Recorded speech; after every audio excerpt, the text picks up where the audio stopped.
బంగ్లాదేశ్లో షేక్ హసీనా పాలన మీద తిరుగుబాటు చేసి ఆమెను గద్దెదించే లక్ష్యంతో సుదీర్ఘకాల ఉద్యమాన్ని నడిపించిన విద్యార్థి నాయకులు ఇటీవలి ఒక కొత్త పార్టీ ఆరంభించడం విశేషమైన పరిణామం. పార్లమెంటు భవనం ఎదురుగా వేలాది విద్యార్థుల సమక్షంలో నేషనల్ సిటిజన్స్ పార్టీ ఆరంభం ఘనంగా జరిగింది.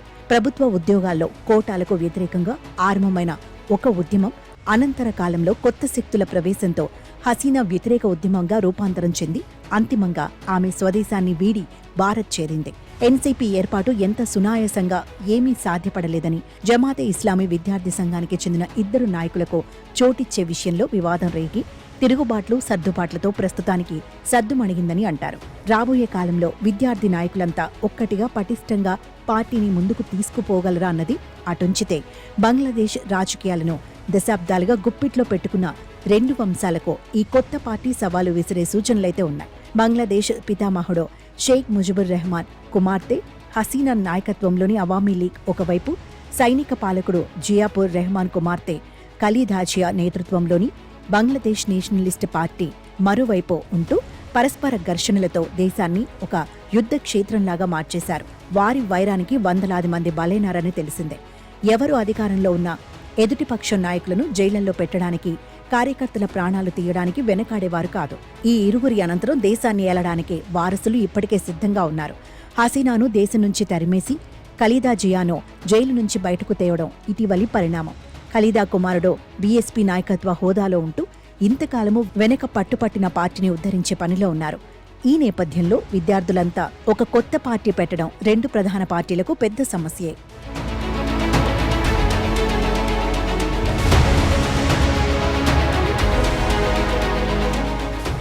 ఉద్యమానంతరం ఒక తాత్కాలిక ప్రభుత్వాన్ని ఏర్పాటు చేయడంలో కీలక పాత్ర పోషించిన వీరిని దేశానికి నాయకత్వం వహించడానికి ప్రజలు అంగీకరిస్తారా అన్నది ప్రధానం. పార్టీ డిక్లరేషన్ ఎంతో అందమైన, ఉన్నతమైన ఆదర్శాలను, ఆశయాలను ప్రకటించింది. దారిద్ర్యం, అసమానతలు, అధికార దుర్వినియోగం నుంచి ప్రజలకు రక్షణ ఇస్తామన్నది, ప్రజల్లో ఏ వర్గాన్ని నిర్లక్ష్యం చేయబోమని, సామాజిక సాంస్కృతిక భాషా వైవిధ్యాన్ని కాపాడుతూ బహుళత్వాన్ని పరిరక్షించుకుంటూ సుసంపన్నమైన దేశాన్ని నిర్మించుకుంటామని ప్రకటించింది.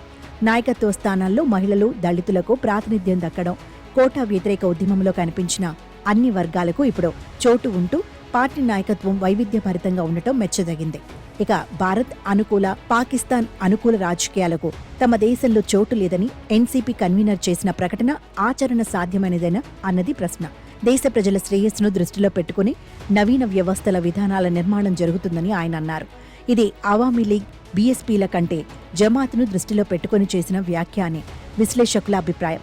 హసీనా లేకపోవడంతో జమాత్ అన్ని రంగాల్లోనూ చక్రం తిప్పుతోందని, ప్రభుత్వ ఉద్యోగాల్లోకి చొరపడుతోందని వార్తలు వినపడుతున్న నేపథ్యంలో అది స్వయంగా తన విద్యార్థి నాయకులతో ఒక పార్టీ పెట్టించే పనిలో ఉందని కూడా అంటున్నారు. దేశం సంక్లిష్టమైన స్థితిలో ఉండగా యూనస్ ప్రభుత్వం మీద ప్రజా విశ్వాసం సన్నగిల్లుతున్న నేపథ్యంలో ఎన్సీపీ ఆవిర్భావం జరిగింది.